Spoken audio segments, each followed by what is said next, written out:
നടി, നർത്തകി എന്നീ നിലകളിലെല്ലാം ഏറെ പ്രശസ്തിയാണ് അഞ്ജു അരവിന്ദ്. സിബി മലയിൽ സംവിധാനം ചെയ്ത അക്ഷരം എന്ന ചിത്രത്തിലൂടെ മലയാളത്തിൽ അരങ്ങേറ്റം കുറിച്ച നടി അഞ്ജു പിന്നീട് തമിഴ്, തെലുങ്ക്, കന്നഡ സീരിയലുകളിലും സജീവമായി. ഇതിനിടെ സീരിയലുകളിലും താരം സാന്നിധ്യം അറിയിച്ചു.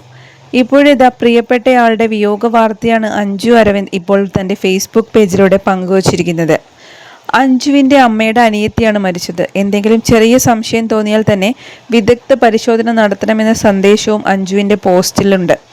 നാട്ടിലെ ഡോക്ടറെ അമിതമായി വിശ്വസിച്ചതിനാൽ ശരിയായ ചികിത്സ ലഭിക്കാൻ വൈകിയെന്ന് നടി അഞ്ജു അരവിന്ദ് പറയുന്നു.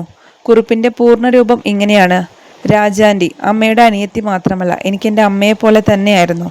എൻ്റെ ജീവിതത്തിലെ ഒരു വലിയ റോൾ മോഡൽ. ആൻറ്റി സാരി ഉടുത്ത് നടക്കുന്നത് കാണാൻ തന്നെ ഒരു പ്രത്യേക ഭംഗിയായിരുന്നു.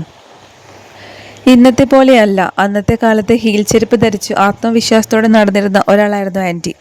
ഞാൻ ആദ്യമായി അത് കണ്ടതും ആൻറ്റിയിലൂടെയായിരുന്നു. എൻ്റെ നൃത്ത പഠനകാലത്ത് സാമ്പത്തിക ബുദ്ധിമുട്ടുകൾ ഏറെയായിരുന്നു. ആദ്യമായി കുച്ചിപ്പുടി പഠിച്ചപ്പോൾ ഡ്രസ്സ് തുന്നാൻ പോലും വഴിയല്ലാതിരുന്ന സമയത്ത് ആൻറ്റി തൻ്റെ സാരി തന്നു. ആ സാരി സ്റ്റിച്ച് ചെയ്താണ് എൻ്റെ ആദ്യ നൃത്തവേഷം ഒരുക്കിയത്. ആ വേഷം ധരിച്ച് യൂത്ത് ഫെസ്റ്റിവലിൽ പങ്കെടുത്ത് ഞാൻ സ്റ്റേറ്റ് ലെവൽ വരെ എത്തി. ഇന്ന് ഞാനിപ്പോൾ സ്വയം പര്യാപ്തയായി സ്വന്തം കാലിൽ നിന്ന് ജോലി ചെയ്ത് ജീവിക്കുന്നുണ്ടെങ്കിൽ അതിൻ്റെ 3/4 ഭാഗം ക്രെഡിറ്റും രാജാൻറ്റിക്ക് തന്നെയാണ്. ജീവിതത്തിലെ ഏറ്റവും വിഷമഘട്ടത്തിലൂടെ കടന്നുപോയ സമയത്ത് മാതൃഭൂമിയിൽ വന്നൊരു പരസ്യം ആൻറ്റി എനിക്ക് കാണിച്ചു തന്നു.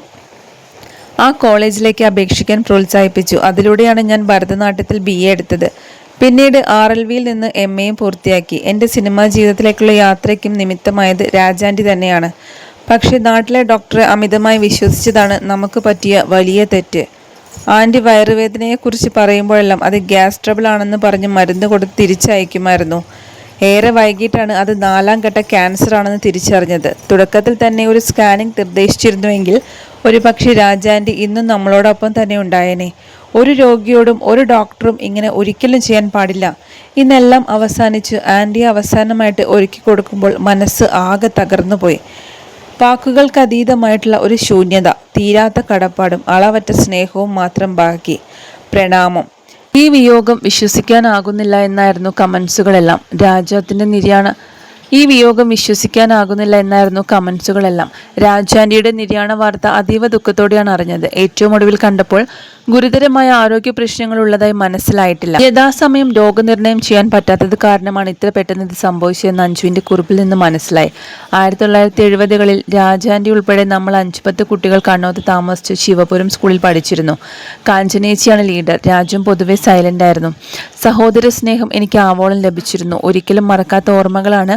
10th ശേഷം എല്ലാവരും പല വഴിക്കായി, കണ്ടുമുട്ടുന്നതും വല്ലപ്പോഴുമായി. രാജ്യത്തിൻ്റെ വേർപാടിൽ എൻ്റെയും കുടുംബത്തിൻ്റെയും ആദരാഞ്ജലികൾ അർപ്പിക്കുന്നു. അമ്പുചേട്ടനും മക്കൾക്കും മറ്റു കുടുംബാംഗങ്ങൾക്കും ഈ ദുഃഖം താങ്ങാൻ കരുത്ത് നൽകട്ടെ എന്ന് പ്രാർത്ഥിക്കുന്നു എന്നായിരുന്നു അഞ്ജു അരവിന്ദിനെ അടുത്തറിയുന്ന ഒരാൾ കമൻറ്റ് രേഖപ്പെടുത്തിയത്. അതുപോലെ നിരവധി പേരാണ് ആദരാഞ്ജലികളും